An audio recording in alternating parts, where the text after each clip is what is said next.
À quoi reconnaît-on une vérité? Eh bien, une vérité vraie. C'est une vérité qui est imprimée en termes identiques dans Le Figaro et Libération, ennemis intimes et néanmoins utiles. Et la vérité du jour, eh bien, la voilà. La guerre à reculons. C'est à la une du Figaro comme à la une de Libération. Vous l'avez vu, John Kerry qui poursuit en Europe son offensive diplomatique pour vanter les mérites des frappes contre la Syrie. Après Paris, John Kerry poursuit son périple. Le secrétaire d'État américain est à Londres où il s'entretient ce lundi avec son homologue William Hague. Pendant les réunions publiques et sur Twitter, des milliers d'Américains bombardent leurs élus avec le même message, non à l'intervention en Syrie. Barack Obama s'adressera donc mardi solennellement à la nation pour tenter de convaincre ses citoyens, mais aussi les élus du Congrès. Le Congrès américain fait sa rentrée et certains parlementaires étaient interviewés hier à la télé. Dans les jours qui viennent, ils vont donner ou non leur feu vert pour une intervention militaire contre Damas. La course contre la montre est engagée, mais la mission difficile pour Barack Obama. Objectif, convaincre le Congrès américain d'approuver le recours à la force contre Damas. L'issue du vote est incertaine, notamment à la Chambre des représentants où le non pourrait l'emporter à une large majorité. Car si les leaders des deux chambres se sont plutôt prononcés pour une frappe, la base, elle, se montre très sceptique. Je m'interroge sur la sagesse du président dans ses décisions. J'ai plus de questions que de réponses. Aujourd'hui, le Congrès américain entame ses débats quant à la nécessité ou non d'une intervention militaire en Syrie. Comme disait le poète, les seules guerres gagnées sont celles que l'on a évitées, d'accord, mais la guerre c'est un truc de bonhomme, et les poètes c'est tous des pédés.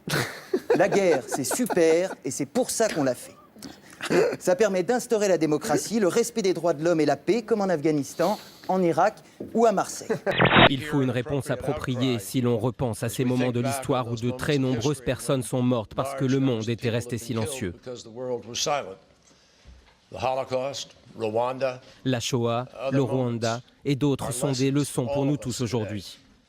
Le journaliste Domenico Quirico retrouve l'Italie et la liberté après 5 mois de captivité en Syrie, de violences, de simulacres d'exécution. J'ai vécu pendant 5 mois comme si j'avais été sur Mars, on ne m'a pas bien traité, j'ai eu peur. Le Belge Pierre Piccinin, présenté comme un enseignant engagé en faveur de l'armée syrienne libre, a été son compagnon d'infortune aux mains des rebelles. Lui en était à son 7e voyage en Syrie depuis le début des troubles. Les premières fois, il s'y était rendu à l'invitation du régime. Dans une interview à la chaîne américaine CBS, le président syrien Bachar al-Assad nie encore une fois catégoriquement être derrière l'attaque chimique du 21 août. Le lobbying continue donc sur les ondes, mais aussi dans les allées du Congrès, et c'est loin d'être gagné pour Barack Obama. C'est un devoir moral que nous avons, Domenico et moi, de le dire. Ce n'est pas le gouvernement de Bachar al-Assad qui a utilisé les gaz sarin ou autres gaz de combat dans la banlieue damascène d'Al-Ghouta. Ça, nous en sommes certains suite à une conversation que nous avons surprise. Être président de la République, c'est aussi l'expérience acquise, la capacité d'avoir avec les chefs d'État du monde d'aujourd'hui des relations en amont, de voyager, de rencontrer. Vous savez, les Français savent que François Hollande souffre aujourd'hui de cette inexpérience, lui qui ne connaissait pas la Chine avant d'avoir été élu, lui qui connaissait mal la Russie, lui qui connaît mal les États-Unis. Il y a de ce point de vue, je vous le dis très simplement, un vrai péché d'inexpérience.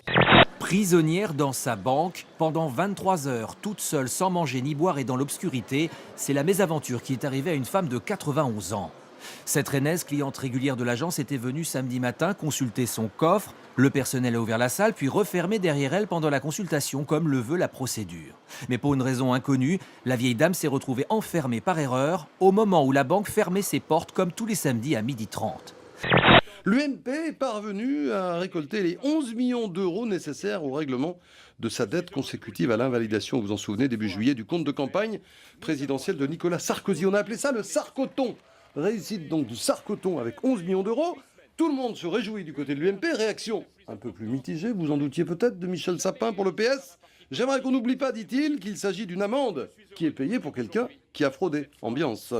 Et puis je vais finir par le prix Pierre et Alexandra Boula. Regardez ce cliché. Il n'a pas été pris dans les bidonvilles de Rio de Janeiro ou dans la banlieue de Mexico. Ce cliché, avec cet enfant, une arme à la main derrière, a été pris à Marseille. Photo signée Arnaud Bach pour son projet de reportage sur les banlieues marseillaises, Pascal.